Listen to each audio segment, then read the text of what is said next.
Student आपको question number 2 दिया गया है, find the value of x in each of the following proportions. अब आपको प्रपोर्शंस दिए गए हैं, आपने इसमें से वैल्यू फाइंड करनी है जो है एक्स की, जो अननाउन है। ये आपके पास ये एक्स है, ये अननाउन है। अब इससे पहले ये दो रेशोज़ में दिया गया है, फिर प्रपोर्शन, फिर एक्स रेशो 49 और प्रपोर्शन को जो है वो चेंज कर लिया है हमने इक्वालिटी में। ठीक है, अब इसे सॉल्व करते हैं। 2/7 is equals to X by 49। उसी तरह से आपने क्या कर लेना है, पहले आपको क्वेश्चन 1 दिया गया था, उसमें ये स्टेप नहीं था, इसलिए मैंने आपको ना साइड पे लिख के समझा दिया था कि इस स्टेप के बाद जो है ना ये स्टेप किया जाता है।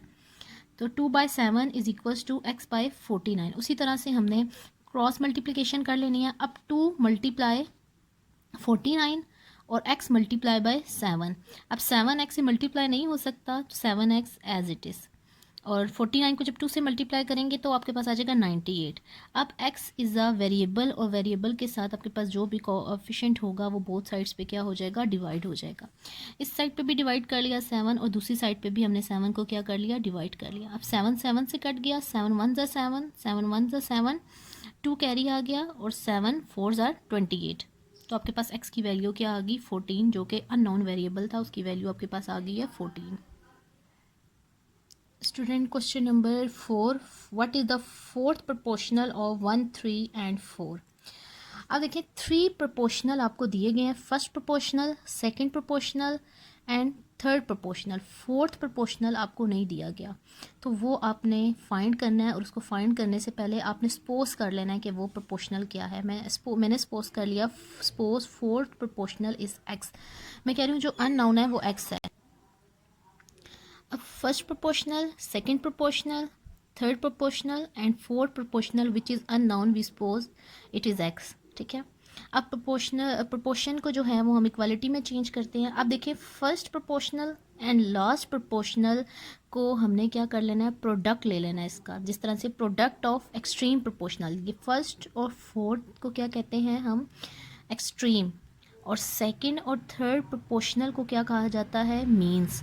तो हमने इनका क्या ले लेना है, प्रोडक्ट ले लेना है। अब जैसे 1 मल्टीप्लाई एक्स और 3 मल्टीप्लाई बाय 4। अब 1 को x से मल्टीप्लाई किया, आपके पास क्या आ गया, 1x, और 3 को 4 से किया तो हमारे पास आ गया 12। अब जो वेरिएबल के साथ जो भी कोफिशिएंट है वो बोथ साइड्स पे क्या हो जाएगा, डिवाइड हो जाएगा। डिवाइड 1 ऑन बोथ साइड्स, 1 को बोथ साइड्स पे डिवाइड कर लिया, यहाँ से 1 कैंसिल। अब 12 को 1 पे जब हम डिवाइड करेंगे हमारे पास 12 भी आ जाएगा। तो हमने फाइंड कर लिया fourth proportional which is unknown, और अब फाइंड करने के बाद उसका क्या आंसर आ गया, 12। कि आपके पास जो फोर्थ प्रोपोर्शनल है वो आपके पास क्या है, 12। तो आप यहाँ पे लास्ट पे लिख भी लें 1/3 प्रोपोर्शन 4/12। तो इसमें आपके पास फर्स्ट प्रोपोर्शनल 1 है, सेकंड प्रोपोर्शनल 3 है, थर्ड प्रोपोर्शनल 4 है, और फोर्थ प्रोपोर्शनल 12 है। Question number 5, find mean proportional of 4 and 9। अब आपने मीन प्रोपोर्शनल फाइंड करने हैं। 4 आपको एक दिया गया नंबर और एक 9। अब मीन प्रोपोर्शनल आपके माइंड में आ जाना चाहिए कि मीन प्रोपोर्शनल की बात हो रही है तो कौन से दो नंबर मिसिंग है आपके पास, सेकंड और थर्ड, क्योंकि जो सेकंड और थर्ड प्रोपोर्शनल होते हैं हम उन्हें कहते हैं मीन्स। तो आपने सपोज कर लिया, suppose P is the mean proportional, कि पी जो है वो हमारे पास मीन प्रोपोर्शनल है। प्रोपोर्शन को जो है वो इक्वालिटी में चेंज करते हैं। फर्स्ट प्रोपोर्शनल 4, सेकंड नहीं आपके पास गिवन, तो पी से उसको सपोज कर लिया। थर्ड भी आपके पास नहीं गिवन, मीन जो है दोनों वो भी नहीं गिवन, तो उसको पी से सपोज कर लिया। फोर्थ प्रोपोर्शनल आपके पास 9 है। हमने क्या कर लिया, product of extreme proportional is equal to product of mean proportional. आपने इसको लिखने के बाद आपने क्या कर लिया, 4 मल्टीप्लाई 9 और p मल्टीप्लाई बाय p। अब इसे सॉल्व करें, 9 4 ज़ार 36, और p जब p से मल्टीप्लाई होगा तो आपके पास क्या आ जाएगा, p स्क्वायर आ जाएगा। इसके बाद देखें, अब देखें 36 को मैंने ब्रेक कर लिया, 6 6 ज़ा 36 और p square as it is. अब 6 जो है वो बेस में आ गया और इसकी पावर क्या आ जाएगी, 2।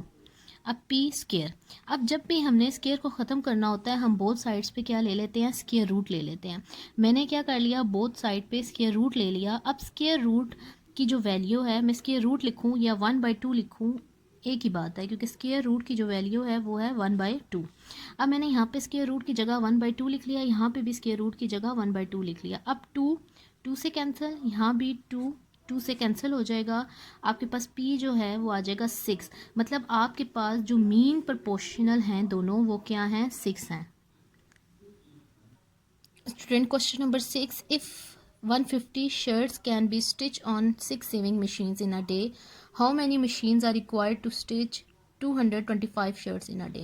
कह रहे हैं कि अगर 150 shirts को स्टिच किया गया है 6 मशीन्स ने, और अब हमारे पास कितनी मशीन्स चाहिए हमें जब हम 225 शर्ट्स को सिलाई करवाएं, मतलब उसको स्टिच करवाएं, तो हमारे पास कितनी मशीन्स रिक्वायर होनी चाहिए।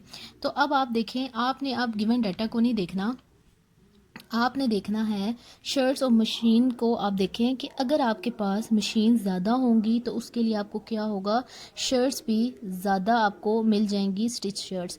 अगर मशीन्स कम होंगी तो आपके पास जो शर्ट्स हैं स्टिच वो भी आपको क्या होगी, कम मिलेंगी। इसका मतलब कि एक के इंक्रीज़ होने से दूसरा भी क्या हो रहा है, इंक्रीज़ हो रहा है। तो कौन सा प्रपोर्शन है, डायरेक्ट प्रपोर्शन।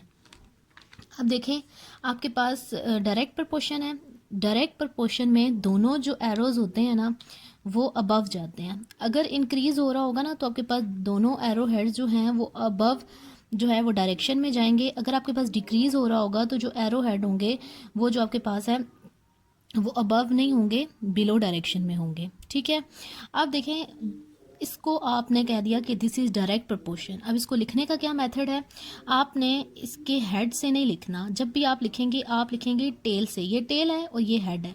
अब लिखने का है कि 225 रेशो हेड 150 प्रपोर्शन, फिर हमने लिखना है टेल से x और फिर रेशो जो हेड है हमारे पास आ गया 6। अब जब हम इसको प्रपोर्शन जो है ये प्रपोर्शन ये चेंज हो जाएगा इक्वालिटी में, और हमने इसको चेंज कर देना है रेशो को फ्रैक्शन में। हमने पढ़ा था, आपको याद होगा कि रेशो जो है वो फ्रैक्शन में चेंज कर दी जाती है। तो 225 जो है वो फ्रैक्शन में चेंज होने के बाद आ गया 225 divided by 150 is equals to x which is unknown divided by 6। अब हमने इसको सॉल्व करना है बाय क्रॉस मल्टीप्लिकेशन। तो 225 multiply 6 and x multiply by 150। जब हमने 225 को 6 से मल्टीप्लाई किया तो हमारे पास आ गया 135, और x जब मल्टीप्लाई हुआ 150 से, क्योंकि वेरिएबल है तो इसके साथ मल्टीप्लाई होगा तो एज इट इज़ वेरिएबल के साथ आ जाएगा 150x।